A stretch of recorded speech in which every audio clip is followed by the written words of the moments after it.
Hello and welcome to Mangatora 96, and today we're going to talk about Mato Seihei no Slave. Today's topic will be the second best girl of the series, only coming behind Tenka, which is quite surprising as I didn't expect to like her much, as she is a delinquent and I really can't stand delinquent type characters or stories, except a very selected few in which Mira made it in, as she is much more than the stereotype that she is based on. As well, I want to talk about Kusetsu, who like Mira became one of my favorites. But before we start, here's the spoiler warning. I shall be spoiling a lot of things in this video, so if you don't want to be spoiled, I would highly recommend that you go and read the manga, as it is an enjoyable read. For everyone else, let's start with who the second Anti-Demon Corps unit chief is. Mira Kamiunten is the Anti-Demon Corps second unit chief. At first, Mira comes off as aggressive and vulgar, not being afraid of cursing or confronting colleagues such as Kyoka, who seems to be her rival in competing for the commander's seat. It is often noted as the two stand face to face before one another, even pressing their breasts against each other during a lot of their conversations. Despite the fact that she looks like a delinquent, she is kind and generous in her own way, such as waiting for Kyoka so that she could congratulate her on getting her revenge on the one-horned Shuki, then fix Yuki's shoelace and poster before heading into the meeting. As a gang leader, Mira has a deep sense of camaraderie, noticing that Kyoka and Tenka were hiding something during the meeting. She was quick to ask and offer her assistance if the two were caught up in trouble. Although her camaraderie is often limited to women, where she showed no shame in entering the same shower as Kyoka and offering to wash her back. Mira became flustered and acted bashful after Yuki ended up seeing her half naked. It was shown again after witnessing Kyoka giving Yuki his reward, she was acting like a regular girl. As for her abilities, like many women before her, Mira gained a unique power, having devoured one of the peaches from Mato. As one of the Anti-Demon Corps chiefs, she is more powerful than normal demon hunters and as such is one of the strongest women in the organization. Befitting the second unit chief, she has supreme authority over the second unit. To her strength, she was capable of defeating a Shuki horde in the same amount of time it took Yuki to transform into a slave. Her peach blessing is called All Killing, which grants Mira the ability to produce dozens of clones of herself made out of air. Kyoka has stated that those clones are just as powerful as Mira, though they can only take one hit before disappearing. As for her role in the story, when Ren Yamashiro calls for a chief's assembly after the Anti-Demon Corps has repeated encounters with the 8 Thunder Gods, Mira attends the meeting along with the other chiefs. Before the meeting begins, Mira was waiting outside the 10th unit headquarters for Kyoka, and upon her arrival, she tauntingly congratulates Kyoka for defeating Kidomaru. The two constantly face off with each other, stating that they will become the next commander. She then addresses Kyoka's slave Yuki and ties up his shoelaces, for which he thanks her. Mira then goes ahead to the meeting room. Once her and the rest of the chiefs have assembled, Ren makes her arrival and the meeting begins. As the meeting starts, the first unit announces the appointment of Konomi Tatara as the new chief, with Ryu Miyoga stepping down to become vice chief, though Mira remarks that Ryo can still dance. Ren then brings up the topic of the Thunder Gods and the damage they have caused to the Anti-Demon Corps. Based on the evidence observed, she orders that if any of the units are attacked by the gods, the chiefs must team up to defeat them.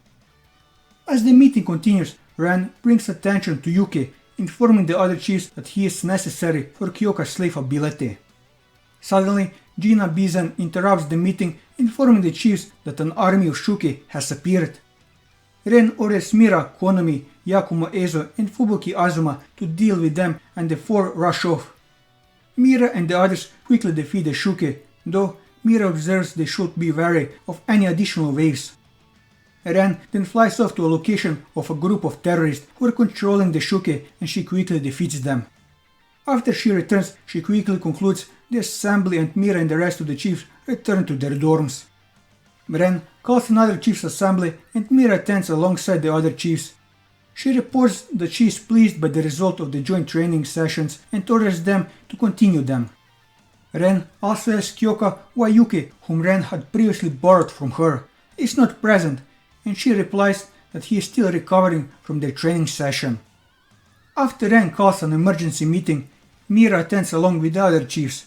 Attending remotely from Washington, she informs the chiefs that one of the Thunder Gods has infiltrated the city of Yokohama and has been abducting young women. She presents surveillance footage of the Thunder God who is able to dive into walls. After the other chiefs add their insight into the situation, Ren assigns Mira to lead a small team to rescue the abducted women and subject the Thunder God.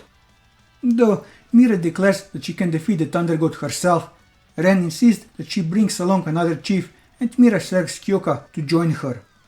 Mira, Kyoka and Yuki head off as soon as the meeting concludes.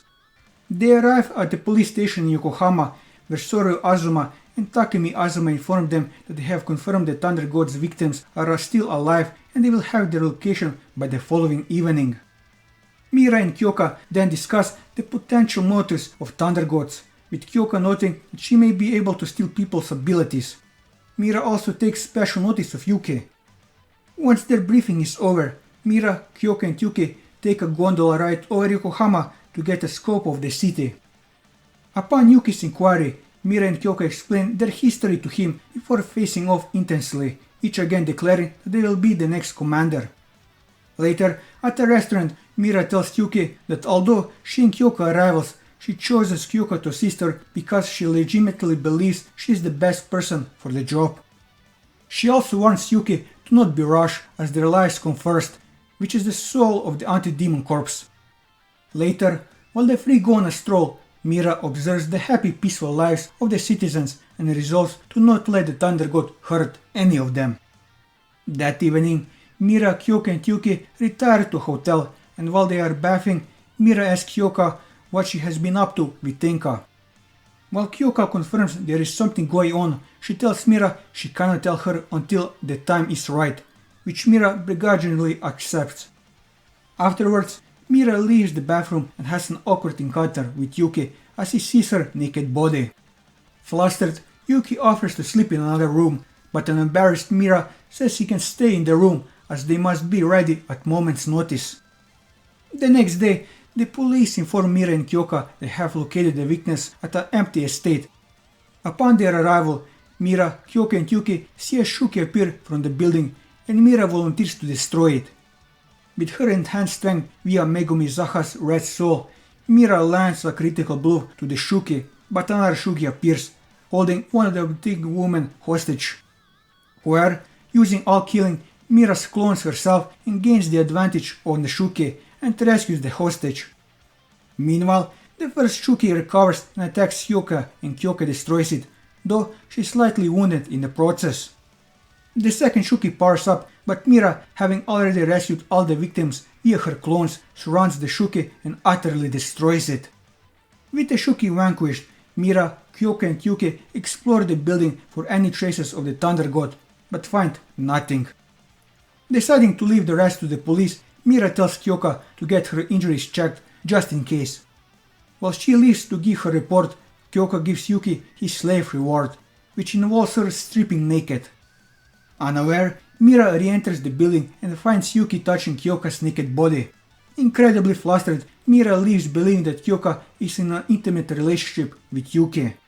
Afterwards, Kyoka goes to a doctor to have her wounds looked at and Mira and Yuki return to the hotel. Mira asks Yuki if he and Kyoka are dating, but he denies it, explaining that he merely admires her as a great person who has allowed him to fight. She accepts Yuki's explanation and orders him to get some rest. Where, Mira secretly still has a reservation about Kyoka and Yuki's relationship. While Yuki is resting, Kusetsu, the Thunder God who abducted the women, infiltrates his room, assaulting him.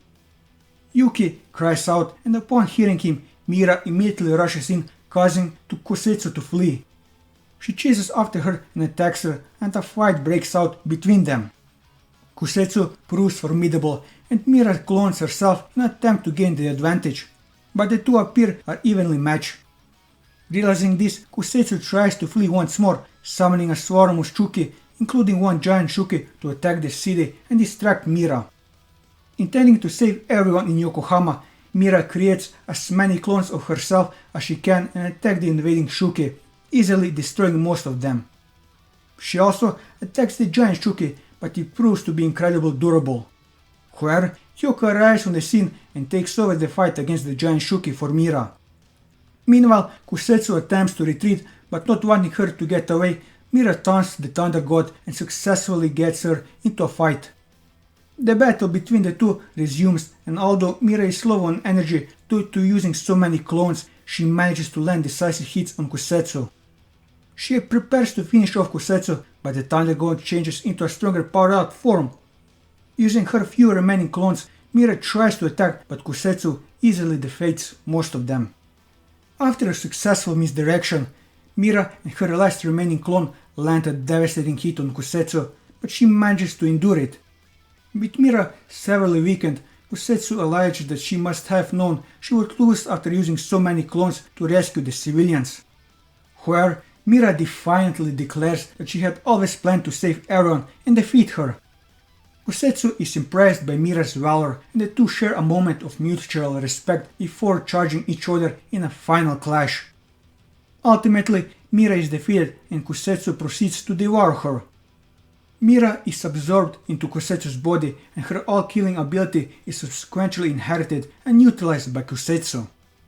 Speaking of Kusetsu, Kusetsu is one of the 8 Thunder Gods consisting of the so-called gods who rule over the Shuki.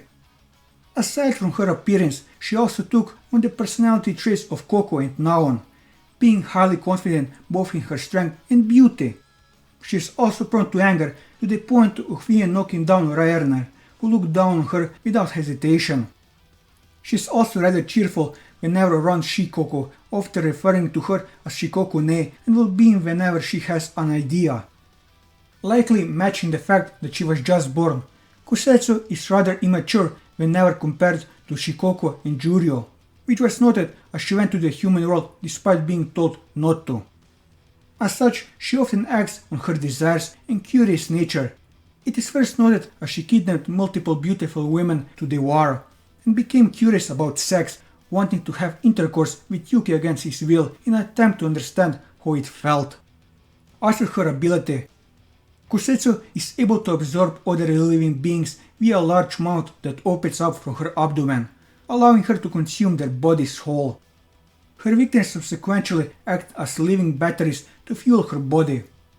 She also inherits aspects of the appearance and personality of the people she absorbs, as well as any superhuman ability they possess. Through absorption, she has obtained the following abilities: hidden beauty, body fluid manipulation, and all killing.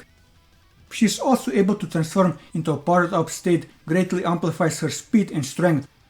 While in this state, she was powerful enough to send Renera flying with one punch. She can also detach and fire feathers from her kimono. By merely tapping her victim with them, she can render them unconscious, immobilizing them or control their actions.